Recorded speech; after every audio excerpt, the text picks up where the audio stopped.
I hope you're ready, Travis. Ready for what? This kid's corner is full of mysteries. Mysteries, huh? Should we hire a detective then, Joel? That's what Olin seems to think. So what kind of mysteries are we talking about? Good question. Let's listen in and see if we can find some clues. By George, Olin, did you see this in the paper? I'm afraid I haven't given it any notice, my dear Jacobs. Pray tell, what is going on in London today? It seems that the London Bridge is in danger of collapse. That's British infrastructure for you, I suppose. Did they say why? No, though they are blaming the engineers who built the thing. People are clamoring to take the keys and lock them up. Sounds like a good friend Inspector Lestrade has his hands full. Hardly the kind of case I'm interested in. Yes, quite. Beg pardon, detectives, but there's a man at the door to see you. If it's the inspector, tell him we're busy solving cases that don't include bridges. Well, it's not the inspector. Should I see him off then? I think we can clear off the schedule for the morning. Send him in, Miss Laura. I'll go fetch him. Were we really solving cases? I don't think I remember that. Of course we were. The case of what the paper says this morning. Quite. Here's the gentleman to see you, sirs. Brilliant to meet you two. Quite the honour. Likewise, and you are? Oh, forgive me. It's Wimbledon. Everett, Wimbledon. Not of Wimbledon Abbey? Yes, I'm afraid so. I watch every weekend. Truly? You are most kind. Which is your favourite episode? I assume that if you are here to see us, there's a matter of urgency, Sir Wimbledon. Yes. Again, forgive me. I am here to ask you to help me find something. The one about the tennis match. I like that one too. What specifically have you lost, Mr. Everett? My family fortune. Well, then I suggest you hire an accountant. No, my family fortune. Game cartridge. I had it yesterday, but when I went to play it this morning, it was gone. Do they still make game cartridges, Olin? Not many. It was passed down to me by my father. It was a long road trip, and he knew I'd get bored. Well, lucky for you, sir, we just happened to be bored enough to lend a hand. Come along, Jacobs. The game is afoot. Really? I thought it was family fortune. You know what I meant. Now, do be a good fellow and turn on the radio so I have something to listen to as I ponder this case. Right you are, Olin.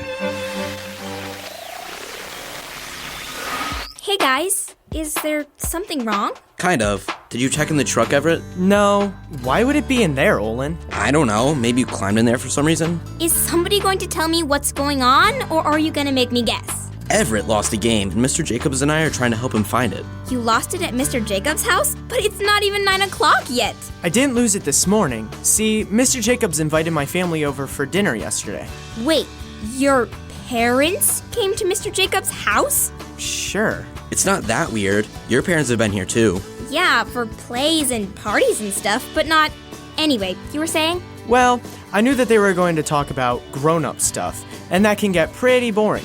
So I brought my dad's Game Station Mini, but when I got up this morning, I couldn't find it. That's why we're looking. Makes sense. Where was the last place you remember having it? Well, I remember playing before dinner, then we had dinner, and then we had to go get ready for church, and I don't think I remember having it after that. You went to church last night? I thought that was only a Sunday thing. Well, yeah, but it was Good Friday last night, so we had to go. Good Friday? What's that? You know, when we remembered when Jesus died on the cross. I thought that sounded familiar. Wait, people call the day we remember Jesus dying Good Friday? That's a little weird. What do you mean? What do you mean, what do I mean? Dying isn't good, it's sad. I'm pretty sure Jesus wasn't too pumped about it either. She's got a point, Everett. Yeah, I mean, I don't know. I didn't name the holiday, Olin. That's just what we call it. So what you're saying is we need to ask Mr. Jacobs. I mean, yeah, he'd probably know more than I would. Well, while we wait for him to show up, I'm gonna listen to the radio. Well, I've looked all over the house for your game, Everett, and I'm sorry to say I can't seem to find it anywhere. Game? The video game you had last night when your family came over? Oh, right. I forgot that was still missing. You forgot, huh? You seemed pretty upset about it earlier. We've been a little distracted for the last half an hour, Mr. Jacobs. Yeah, we have a question for you.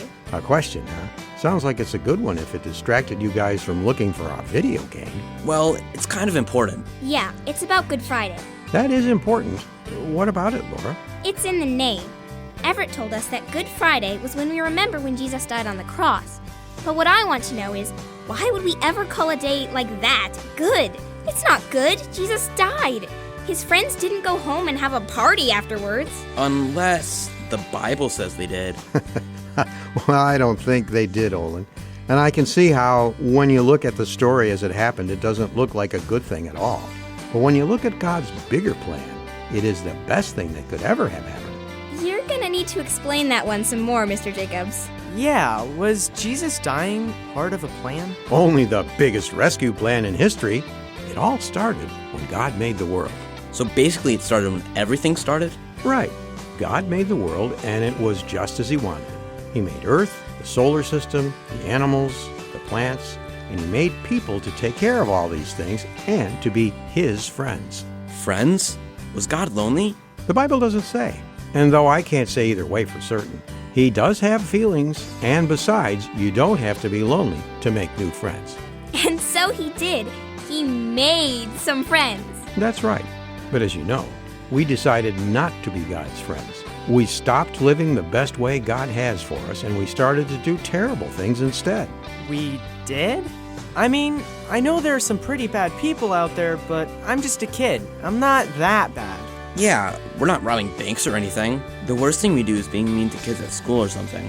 I didn't say you were the worst of the worst, but sin and bad things we do is still sin. I didn't say you were the worst of the worst, but sin, the bad things we do, is still sin. Like it says in James 2:10, if we do one bad thing, we might as well have done all the bad things, because like we read in Romans 6:23, doing bad things only leads to death. And as you already pointed out, death isn't good. So God made a plan? He did, and Romans 5 lays it all out. We were enemies of God, but he gave up his only son so that he could die in our place. By doing this, it made a way for us to not die, but instead live forever with him, just like he wanted from the beginning. And that's good news for God and us. Yeah, but I still don't understand why Jesus had to die for it all to work out in the end. Well, I might have a drama script that might help explain. Does that sound good? Yeah, I guess. All right then, I'll go look for the script. And we'll listen to the radio. Got it. And now, from the garage of Lionel Jacobs comes the daunting drama, The Two Gardens, an adapted biblical parable about difficult decisions. Once upon a time, there were two siblings, Polly Hi. and Wally. Hello. These two got along as most brothers and sisters do. He can be a little annoying when he wants to be. Only when she smells bad, which is all the time. Yeah, wait, what? Okay, kids, that's enough. He started it, Dad. Well, I'm here to finish it. I've got something for you guys to do instead of bicker. Aw, we like bickering. Yeah, it's how we bond. And now you have a new way to bond. I've got a present for you guys. A present? Ooh. Their dad opened a large box, and inside there were dozens and dozens of... Seed packets? That's not very exciting. No, it's cool. Look at all the different plants we can grow. I like the packaging. I want to collect them all. If I have all the different kinds of plant seeds, I'll be the greatest gardener ever. Guys, this isn't what I was going to give you. Wouldn't you You know, forget it. Have fun with your seeds. Weird kids. We will. Hey, Wally, trade you a pack of watermelon for your rainbow carrots.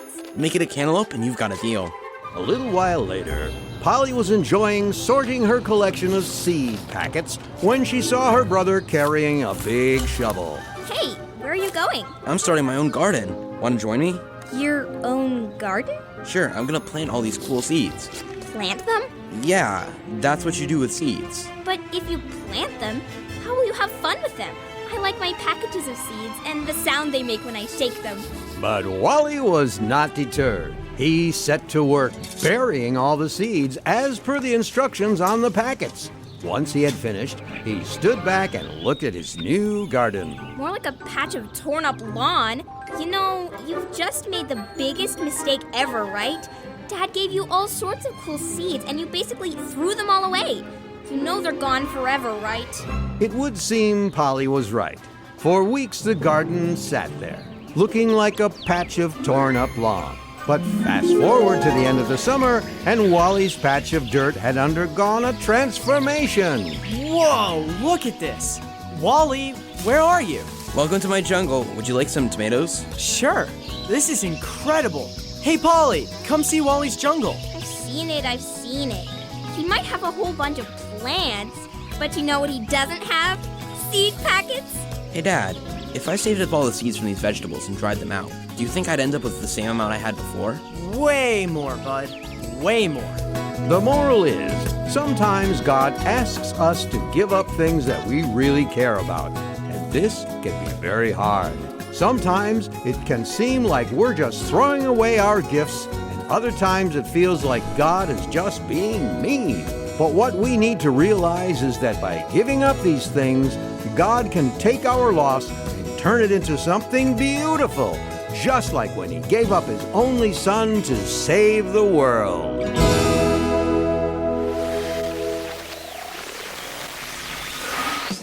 Looking thoughtful there, Laura. I take it you have some questions about what we've been talking about today? Yeah, I guess. Though it's still the question I had before we read the script about the kids in their gardens. Why did Jesus have to die? Okay. Maybe I wasn't clear enough. You see, when we do wrong things, the Bible tells us that someone has to... No, I get that part, Mr. Jacobs. The wages of sin is death and all that. But what I mean is, why did Jesus have to die? God can do anything, right? He can make it so no one has to pay, right? He could just say, I don't like this, so I'll change it. And then, poof, not a problem anymore. Oh, I see. That's an interesting point. Wait, God can do that? Well, yeah, Everett. God can do anything. Is that true, Mr. Jacobs? Well, you know, the Bible does say in verses like Matthew 19:26 and Ephesians 3:20 that God can do things that are beyond anything we think is possible. So when it comes to changing the way the world works, I think He's more than able to do it. Yeah, but that doesn't answer my question. Why doesn't He? That's not something that the Bible comes right out and tells us, Laura. So I don't know if any answer I have is the perfect answer, or even the right answer. But what I can do is look at other places in the Bible and find things that might hint at why He makes the choices He does. Hints? Like what? Take 1 Peter 2:21, for instance. There, God tells us that Jesus was an example for how to live. He had all the power to change everything around Him, so life would be easy. But instead, He did it the hard way to show us that living for God is possible, even without universe-bending powers. Okay, that kind of works, but is there another reason you can think of?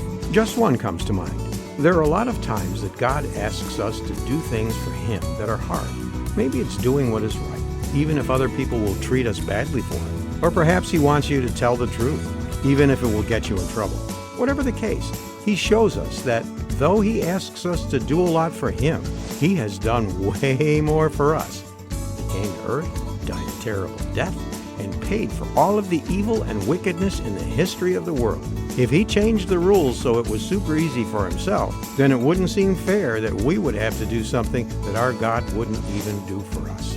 Okay, yeah, that makes sense. Right, but what part of the Bible talks about it like that, Mr. Jacobs? Well, you know, I usually spell it out for you. But this time, why don't you guys look it up for yourselves? Look it up? Where would we even start? Yeah, you can't just leave us with nothing to go on. I'm not the only one who knows about the Bible, you know. I'm sure you can talk to a parent, a pastor, or a Sunday school teacher about it, and they'd be able to give you a hand. As for me, I've got to go to the church and help set up for tomorrow. It's going to be an early morning. But you can't... Ugh. Do you guys know if Miss Tabitha is home? She's a Sunday school teacher. I think she's out of town. But we can't ask my dad. He has a Bible study on Wednesdays. Sounds like a good place to start. Let's go. Wait up! I need to turn off the radio.